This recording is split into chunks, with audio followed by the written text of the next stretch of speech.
नमस्कार बंधुरा मंजू किचेने स्वागतम। आज हमें पोलाव बनाबो। आपनारा किभाबे पोलावटा बनाई आपनारा देखुन। এই পোলাওটাকে আমি ভিজিয়ে গোবিন্দভোগ চাল নিয়ে নিয়েছি। এটাকে ধুয়ে জল ঝরে নিয়েছি। আর এই কাপের 8 কাপ চাল নিয়ে নিয়েছি।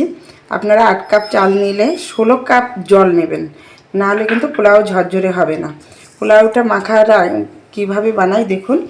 আমি আদা বাটা নিয়ে নিলাম, आदा बाटा নিয়েছি, তেজপাতা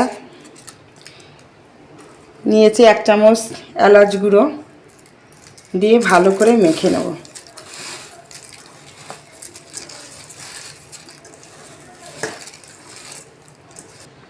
সামনে পুজো আসছে বন্ধুরা, তাই বাসন্তী পোলাও বানাচ্ছি। আপনারা আদা এলাচ গুঁড়ো আর দিয়েছি তেজপাতা দিয়ে ভালো করে মেখে নিয়েছি। এখন দেব 2 চামচ, একটু বেশি 2 চামচ হলুদ দেব, স্বাদ মতো নুন দিয়ে ভালো করে মেখে নেব। স্বাদ মতো চিনিটা একটু বেশি দেবেন, মিষ্টি মিষ্টি না হলে ভালো লাগবে না। চিনি দিয়ে দিয়েছি। আর দিয়ে দেব ঘি, 2 চামচের একটু বেশি ঘি দিয়ে দেব। ঘিটা দিয়ে ভালো করে মেখে নেব। ভালো করে মেখে নিলাম বন্ধুরা। মেখে আমি 10 মিনিটের জন্য রেস্টে রেখে দেব। 10 মিনিটটা বসিয়ে দিয়েছি বন্ধুরা। এখন পরিমাণ মতো ঘি দেব। ঘি দিয়ে দিয়েছি। এখন আমি কাজু একসঙ্গে ভেজে নেব।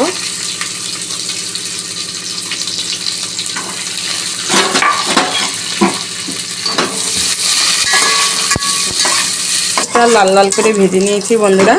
এখন আমার 10 মিনিট হয়ে গেছে।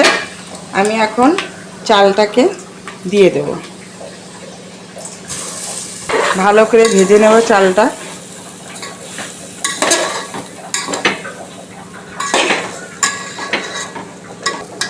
আমার চালটা সুন্দর করে ভাজা হয়ে গেছে বন্ধুরা।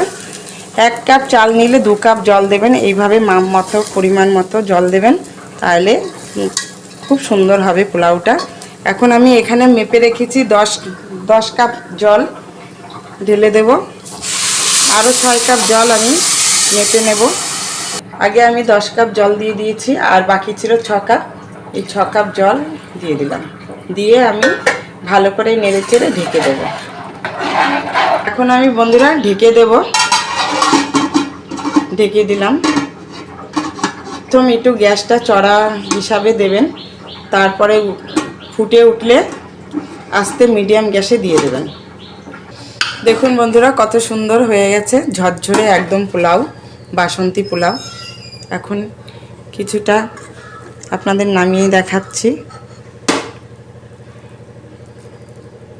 দেখেন একদম ঝরঝরে হয়ে গেছে পোলাও। এইভাবে আপনারা পোলাও বানিয়ে বাড়ির সবাইকে খাওয়াবেন। একদম ঝরঝরে পোলাও।